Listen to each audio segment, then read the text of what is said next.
Today we are going to today we are going to see what are the most important questions for MA 4th SEM paper 3, that is American literature. So here we are discussing some questions which are very important and can come, and they are coming in the previous year examinations. So before that we will discuss the syllabus. What is the syllabus?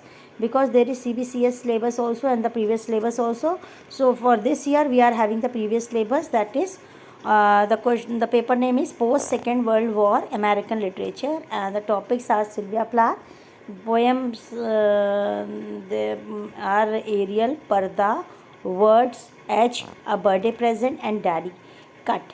The second topic that is in our course is Arthur Miller's Death of a Salesman, Ernest Hemingway's The Old Man and the Sea, J.D. Salinger, The Catcher in the Rye, and Edward Albee, Who is Afraid of Virginia Woolf. So these are the topics which we used to do in our American literature syllabus, and this is in the syllabus. So let's see what is the pattern. Pattern is there will be two sections, section A and B. So first of all, try to understand that there will be two sections, section A and B, and in section A there will be 4 questions, out of which 3 is compulsory, shall consist of compulsory short notes. एक question आएगा जो आपका 3 आपको करना होगा उसमें से, और वो होगा 24 मार्क्स का, और 4 पैसेज होंगे जिसमें से आपको एक करना होगा, और वो हेमिंगवे और सैलेंजर का उसमें से नहीं होगा।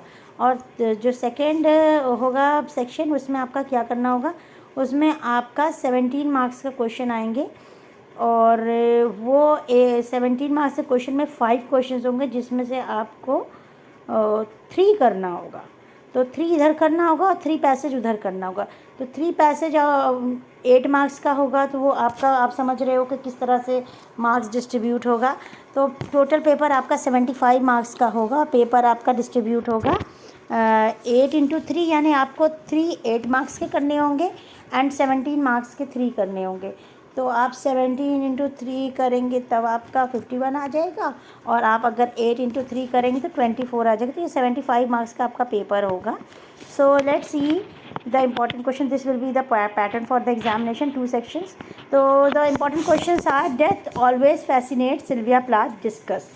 इसमें आपको डिस्कस करना होगा सिल्विया प्लाथ के लिए डेथ का क्या फीलिंग थी, क्या वो सोचती थी डेथ के बारे में, उसको फैसिनेट कैसे करती थी. फिर discuss the confessional note in the poetry of Sylvia Plath.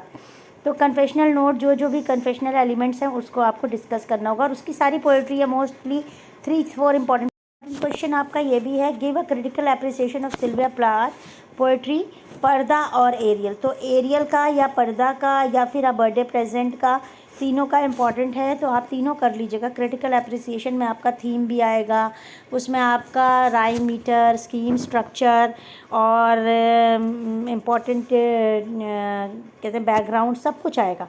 तो ऐसे तैयार करिएगा कि आप ये क्वेश्चन कर पाए सिल्विया प्लाथ के ऊपर. फिर है discuss Daddy as an autobiographical poetry. तो डैडी भी बहुत इंपॉर्टेंट पोएट्री है सिल्विया प्लाथ की. तो सिल्विया प्लाथ की आप स्पेशली सारी पोएट्री कर लीजिएगा, क्योंकि सिलेबस में नंबर 1 पे है, तो उसमें से एक क्वेश्चन बनता भी है. तो आप देखिए कन्फेशनल नोट में आप क्या लिखेंगे. अगर मान लीजिए आप 3 इंपॉर्टेंट पोएट्रीज पकड़ लेते हैं, और इसमें कन्फेशनल नोट जो है, कैसे उन्होंने कन्फेस किया, क्या क्या कहा है, कन्फेशनल पोएट्री क्या होती है, मैंने आपको बताया. सिल्विया प्लाथ के ऊपर बहुत सारे वीडियोज़ बने हुए हैं, सारे इंपॉर्टेंट वीडियोज़ बने हैं, आप देख लीजिएगा इसी चैनल में. और फिर आपका ये है कि पर्दा और एरियल पे तो मैंने स्पेशली बना रखा है, और आप बर्थडे प्रेजेंट पे भी बना रखा है, तो आप इस पे देख लीजिएगा. फिर डैडी एक ऑटोबायोग्राफिकल पोएट्री है, इसके ऊपर भी आपको कमेंट करना है, डिस्कस करना है. तो उनके बैकग्राउंड से उनके ऑटोबायोग्राफिकल एलिमेंट्स क्या क्या हैं ये डिस्कस करना पड़ेगा. फिर आपका टॉपिक है जो मोस्ट इंपॉर्टेंट है, जिसमें से आप तैयारी ज़रूर करें, वो है the old man and the sea. तो the old man and the sea में से क्वेश्चन ज़रूर आते हैं. इसमें से जो इसका प्रोटैगनिस्ट है सैंटियागो पे क्वेश्चन आ जाता है. Santiago teaches us to fight against all odds, discuss the statement with special reference. मतलब सैंटियागो जो है हमें मोटिवेट करता है कि जितनी भी मुश्किलें आएँ हमें हार नहीं माननी चाहिए, इसको डिस्कस करना है आपको. फिर आपका है give us character sketch of Santiago. तो अगर आप कैरेक्टर स्केच सैंटियागो का करते हैं तो आप नट एक बाय और फार आप थोड़ा बहुत वो भी करेंगे, उसके इवेंट्स को भी देखते हुए इसको बताएंगे। तो ये दोनों क्वेश्चन एक जैसा होगा, एक ही तैयार करेंगे, काम चल जाएगा। Write a note on the third act of the play who is afraid of Virginia Woolf by Albert Albee. तो ये आपका इम्पॉर्टेंट है। थर्ड एक्ट क्यों इम्पॉर्टेंट है, थर्ड एक्ट में ऐसा क्या बताया जो कि आपके लिए इम्पॉर्टेंट है जानना।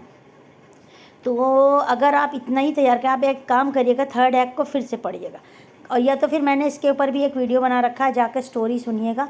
और सिर्फ थर्ड एक्ट को भी अगर आप पढ़ते हैं तो आपको आइडिया हो जाएगा कि क्वेश्चन क्या है, यहीं से एक्ट से इम्पोर्टेंट क्वेश्चन बनता है।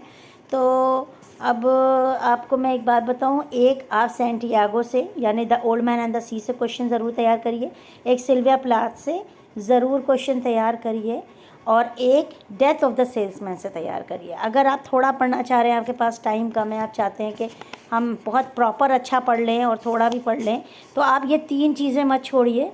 तो 3 चीज़ों पे से आपके क्वेश्चन बनते ही बनते हैं। तो आप वो 3 आउट ऑफ 5 टॉपिक्स, आप 3 टॉपिक जो है वो अच्छे से तैयार करिए। बाकी टॉपिक भी आप तैयार करिए, क्योंकि आपके जो पैसेज आएंगे वो इनमें ही से आएंगे और उसको एक्सप्लेन करना होगा। तो फर्स्ट सेक्शन में आपके पैसेज हैं रेफरेंस टू कॉन्टेक्स्ट वाले। रेफरेंस टू कॉन्टेक्स्ट कैसे करते हैं ये जा करके एक वीडियो बनाया हुआ है मैंने, एमए में स्टैंडर्ड क्या होता है रेफरेंस टू कॉन्टेक्स्ट का। तो how to score good marks in reference to context वो देखिएगा। और ये याद रखिए कि 3 पैसेज आपको रेफरेंस टू कॉन्टेक्स्ट से करने हैं।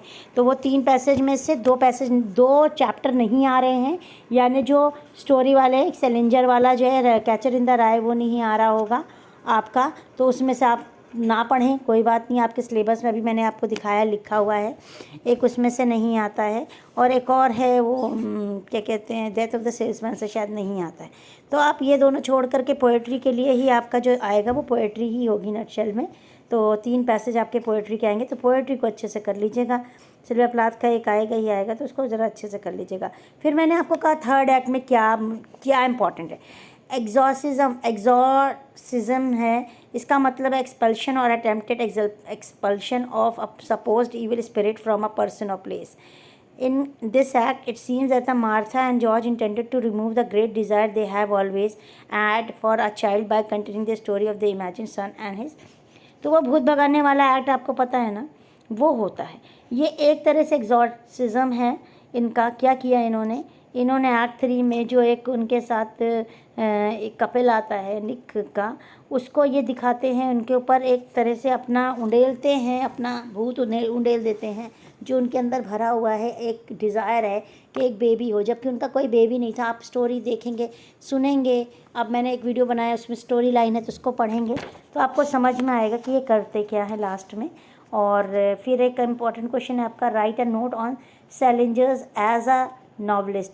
तो सैलिंजर नॉवलिस्ट की तरह कैसे हैं, अबाउट अ ऑथर, तो ये आप करिएगा। ये सब आपके असाइनमेंट में भी क्वेश्चंस हैं। Discuss Holden Caulfield as the hero of the catcher in the rye. तो होल्डन कॉलफील्ड आपका हीरो था, प्रोटैगनिस्ट है, इस तरह से आप देख लीजिएगा प्रोटैगनिस्ट कैसे है वो, और क्यों उसको हीरो कहा जा रहा है।